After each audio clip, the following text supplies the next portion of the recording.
4 o'g'lim bor edi deydi. Qiz bolani deydi, shunaqa ham yaxshi ko'raman deydi. Xudodan deydi, yig'lab yurib Xudodan so'radim. Xudo qiz berdi. Yo, jicha nogironlik qiz berdi deydi. O'smaydigan. Gapi yaxshi, tili yaxshi, yeb ichishi yaxshi-yu, bir og'rig'i bor, shu og'rig'i tufaylidan katta bo'lmadi deydi. 3 yasharligidan tili chiqishni boshladi. O'tirolmaydi, turolmaydi, lekin gapiradi. Shu darajadaki mehrini men shunday qiz bolani mehrini dedi domla, shu narsada bildimki dedi, tishi chiqib qichish yasa akasi qo'lini nima qilsa tishlaydi, ayasi qo'lini nima qilsa tishlaydi. Dadasi siz ham qo'lingizni qulma qilib ko'ringchi desa, qo'limni qilsam menikini tishlamaydi dedi. Keyin e'tibor qilman dedi, yig'lab turgan bo'lsa ham men kirib borsam yig'idan to'xtaydi dedi. Tili chiqqanda bildimki, ayasiga aytar ekan, aya dadamga aytib qo'ymayman, meni kasalimdir. Kasalligimni dadam bilmasin-dir.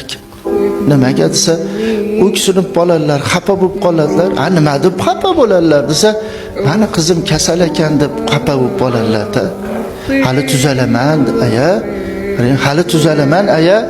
Ro'molchalarini yuvib beraman, paypoqlarini yuvib beraman. Dedi xon bo'ldi. 5 yashar bo'lganda aya ha, menga ham ovqat qilishni o'rgating dedi. O'tira olmaysiz, tura olmaysiz, yura olmaysiz-ku desa, o'rgatib qo'yavering. Nimaga desa, dadamga shirin ovqat qilib beraman. Og'riq dodolodod qilib turgan bo'lsa ham, ayasiga injiqlik qilayotgan bo'lsa ham, og'riqni qattig'idan chidolmay turgan bo'lsa ham, shunday kirsam o'zini soqqa savoladi deydi. 6 yasharida 3 yasharga o'xshab turardi deydi. Qarang, 6 yasharida 3 yasharga o'xshab turardi. Kirsam gaplashib to'ymasdim shu qizim bilan deydi. Qarang, to'ymasdim. Og'riq kuchayib ketdi-yu, doktorga olib borsak, reanimatsiyaga olib kirib ketishdi dedi. Abetlarda kiring deyishdi. Kirsam, doktorlar hayron qolyaptiki, baqir-chaqir og'riqqa chidalmay turuvdi.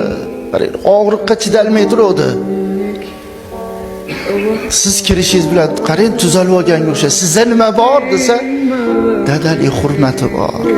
Meni shunaqa hurmat qiladi bu qizim. Qiynalayotganini derazadan ko'rdim, chekkasidan qarab ko'rdim. Doktorga og'riq qoldiradigan ukol qilib qo'yaveringlar. Qarang, og'riq qoldiradigan ukol qilinglar. Qiynalayotganini ko'ryapsizlar. Og'rimasdan jon taslim qilsin. Men chidalmayapman desam, ukol qilamiz deyishsa, nima qilyapsizlar debdi. Desa shunaqa og'riq qoldiradigan ukol desa, yo'q, men behush bo'lib qolaman. Otamni ko'rolmay qolaman. Qarang, otamni ko'rolmay qolaman. Og'riqqa chidayman. Ukol qilmaylar deb turib oldi deydi. Ukol qildirishni qilmadi deydi. Bir 12 kechasi kirmasangiz bo'lmaydi, oxirgi nimasi. Nimadandir bir nima qilib atrofga alang-jalang qilib turibdi, kiring deydi. Kirsam yana o'zini tetikka soldi. Qizim bo'ldi, kasalligingizni bildim. Endi uni qilib o'zingizni qiynamang desam deydi, ko'zidan shuna yosh oqyapti-da. Dada, menga sarflagan pulingizga, olib bergan ko'ynagingizga, qurchaq o'yinchag'ingizga rozi bo'ling. Men qiz bo'lib bir ro'molchangizni yoki bir paypog'ingizni yuvib bera olmadim. Hech bo'lmasa bitta qiz bo'lib, bitta shirin ovqat qilib bera olmadim. Mendan rozi bo'ling-a? Dedi, ha, men roziman qizim deb ko'zimni oqayotgan yoshda deydi, berkitib sekin teskari qarashimni bilaman. Puf degan ovoz chiqdi. O'ligini ham ko'rsatmadi domla deyapti. Qarang, o'lishini ham ko'rsatmadi qizim deydi. Ana qiz bolani mehri. Nimaga desa, otam o'ksib qolmasin. Bu o'sha ikol qilib qo'ysa, behush bo'lib qolsa, shu otamdan rozilik ololmay qolaman deb turib ikol qildirmagan ekan. Keyin bildim deb.